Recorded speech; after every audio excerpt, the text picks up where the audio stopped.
1. மனிதன் மனதை குருடாக்குவது. மனிதன் சுவிசேஷத்தின் ஒளியை காணாதபடி அல்லது தேவனை பற்றிய அறிவை பெறாதபடி அவனது புரிந்துகொள்ளும் திறனை தடுத்து இருளில் வைத்திருப்பது. 2. அவன் கண்காணிக்கும் ஆயுதம்.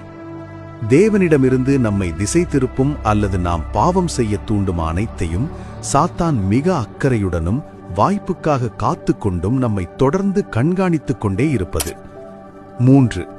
பிசாசிற்கு தரிசனங்களை காட்டி ஏமாற்ற முடியும். உண்மையான தேவனுடைய வெளிப்பாட்டிலிருந்து மக்களை திசை திருப்ப பொய் தரிசனங்கள், கனவுகள் அல்லது வெளிப்பாடுகள் மூலம் தவறான பாதைகளுக்கு வழிநடத்துவது. 4. மாம்ச இச்சைகளை ஈர்க்க வைப்பதும் சாத்தானின் ஆயுதம்.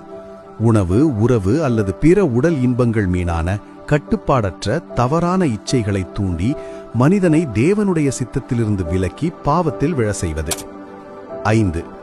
கசப்பான வேர்களை நமக்குள் ஊடுருவ செய்வதும் சாத்தானின் ஆயுதம்.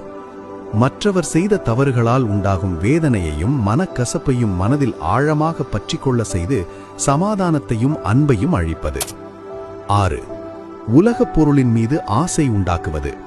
கடவுளை விட உலக செல்வங்கள், ஆடம்பரம் மற்றும் பொருட்களை பிரதானமாக கருத வைத்து மனிதனை தேவனை விட்டு விலகச் செய்வான்.